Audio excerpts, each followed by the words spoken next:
What's up, guys? It's Austin from Yu-Gi-Oh! Theory, and today I'm coming at you guys with my pure Dinomist build. This is nothing but Dinomist, and then maybe like some staples and stuff like that. But yeah, this deck's pretty good. I listened to one of, I don't know what it is, but he commented that I should take out the Draco Slayers, and I did, and I actually like it a lot better like this, to be honest, because I win a lot more like this. The Draco Slayers made him a lot faster, but this definitely has more like winning capabilities because the Draco Slayers didn't really have much attack, so it kind of slowed me down in the long run, if that makes any sense. But anyway, let's get into the deck profile. First of all, with monsters, you run your standard 3 Spinos.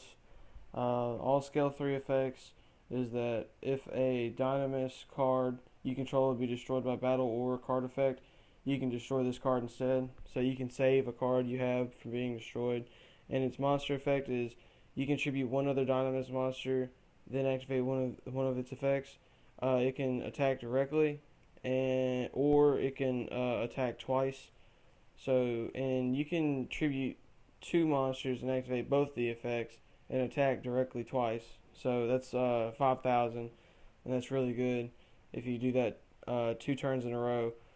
And next you run 3 Dynamis Rex. He's your other sort of like boss monster. What scale 6s do is once like if mm, if like a effect targets a Dynamis monster or card or whatever, you can destroy this instead and negate the effect. And its monster effect is you can tribute one other card, and this Rex can make a second attack, or you can look at your opponent's hand and well, no, you don't look at his hand, but you shuffle one card from their hand into the deck at random, and then he gains 100 attack for it. So that's pretty good. And next you run 3 Dynamis Patern. Dynamis Patern is sort of like a searcher. If you destroy a monster with him, you can search out a Dynamis card from your deck and add it to your hand. That's really good. Next, you run 3 Plesios. What he does is your opponent's monsters lose 100 attack and defense for every Dynamis card that you control. So, say you have 3 monsters and 2 spell cards that are continuous, then they lose. What did I say? 3 monsters. They lose 500 attack and defense. Next, you run 2 Dynamis Ceratops. If all monsters that you control are Dynamis monsters, and none of them are Dinomist Ceratops, then you can special summon this card from your hand. So that's pretty good for overlaying for Cyber Dragon Infinity and stuff like that.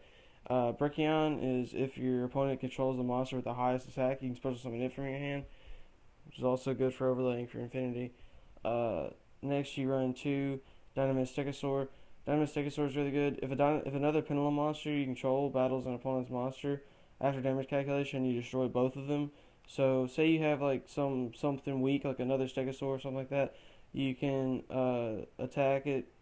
Can Clearwing, can Crystal Wing be destroyed by a battle? I think you can. I don't know. I don't have one, so I don't really know. But if you can attack into him with something like really weak. You're still going to take a ton of damage, but at least you get rid of your Crystal Wing. Next, you run 2 Dynamis Ankylos. You banish any monster that this card destroys. So, if it attacks something weak, you just banish it pretty much. Next, well, that's all for monsters. Next, for spells, you run 3 Dynamis Charge. This card's really good. As soon as you activate this, you add a Dynamis monster from your deck to your hand, which is also really good. And if a Dynamis card goes from the field to the extra deck, you can add it to your hand once per turn. Next, you run Dynamic Power Load, or Dinomic Power Load, however you want to pronounce it. All Dynamis monsters gain 300 attack and defense, and if a Dynamis monster battles, your opponent can't activate card effects until after damage calculation. This goes really good with Spinos because you can go ahead and attack them and not worry about Mirror Force or anything like that because they can't activate anything until afterwards, which is really good. Next, you run 2 MSTs. MSTs just pretty much a staple in just about any deck. Really good for getting rid of spell and trap cards, stuff like that. One terraforming to search out your dynamic power load. One limit removal to double the attack and defense of machine type monsters. Say you're pushing for game with Spinos, that'll get you game. If you have dynamic power load on the field, that's almost an assured game. One Ryoku. It's basically like a Dark Rebellion dragon, but in a spell card. You have the attack of one face-up monster, and then add the same amount of attack to another face-up monster. So I can have like, I don't know, a Blue Eyes, and then add it to Spinos.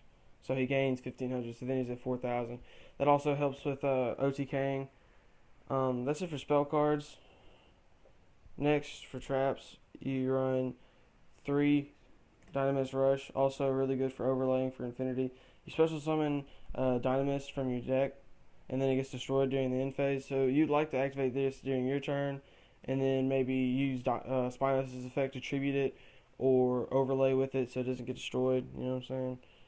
Next, you run 3 Echo Oscillations. This card's really good in this deck because of Dinomist Rush. What you do is you pop your scale, and then you draw a card for it. And with Dinomist Rush on the field, instead of it going to the extra deck, the scale you just popped, you add it to your hand. So you get to draw a card and add it back to your hand. And since you can set scales pretty much whenever, you can just reset your scales. Next, you run 1 Magic Cylinder. You can replace this with just about any negate attack effect card. I just like Magic Cylinder. It's a pretty good card. Next, you run 2 Windstorms of Etiqua. You guys can make fun of my pronunciations. I'm horrible at pronouncing stuff. But anyway, you change the battle positions of all face-up monsters your opponent controls. So say all the monsters are in an attack, they go to attack you. You activate this, it switches them all to defense. They can't really do anything after that. 1 Mirror Force, just for obvious negate attack. And then 1 Dark Bribe to round off the main deck. I really like Dark Bribe. So basically what you do with this is you activate it, your opponent draws a card, and then you get to negate a spell or trap card that they activate and destroy. It's just basically an anti-spell or trap card. That's it for the main deck. Now from to the extra deck. The extra deck is super short, just because this deck, you don't even have to use the extra deck if you don't want to. You could use the main deck and be just fine. But anyway, you run 1 Cyber Dragon Infinity, 1 Cyber Dragon Nova, and then 1 Barbaroid, the Ultimate Battle Machine. You run this just because if they are dumb enough to say I just overlaid for Cyber Dragon Nova. I've seen so many people Solemn Strike this or Solemn Warning this, and it's just, oh, okay, and send it to the graveyard. Then you activate its effect in the graveyard that if it gets destroyed by a spell or trap card, you just bring out Barbaroid, a 4000 attack beater. You can't attack directly with Barbaroid, but he's still a really nice wall. So just like you just have Barbaroid and then all your other Spinoses. I mean, not all your Spinoses, but all the other Dinomists. So it's gonna be kind of hard for them to get over Barbaroid. That's it for the extra deck. I mean, only 3 cards, and so you can't really complain about it being expensive because that's about $8 last time I checked. That's about 5 or 6. I have no idea how much he is, but I'm pretty sure he's really cheap. And just about the most expensive thing in the main deck, I think, is probably the MST. And MST is super cheap, and that's because mine are like secret and platinum rare. You can get whatever you want. Commons are like $1. Thanks for watching, guys. This has been my deck profile. I hope you enjoyed it, and this is like one of the cheapest decks I have.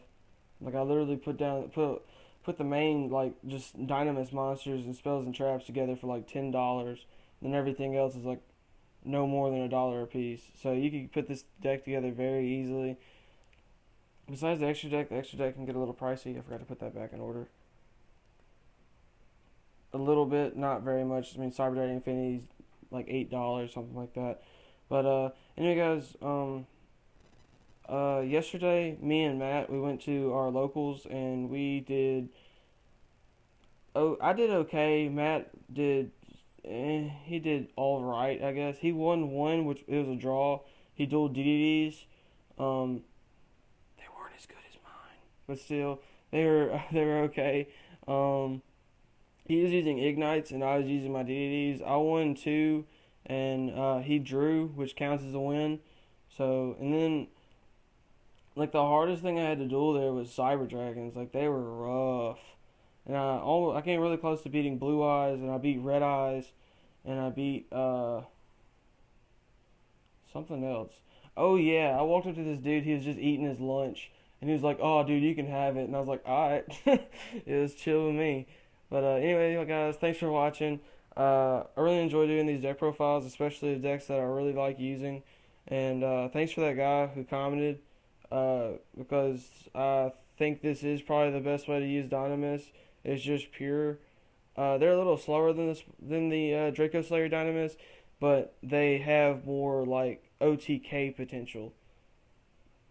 Like Spinos is the best way to win with Dynamis. Maybe just have a Cyber Dragon Infinity just for negating, and then have Spinos and everybody else in the field. Just cause. But anyway, guys, thanks for watching. Please like and subscribe. It really means a lot to us. And peace.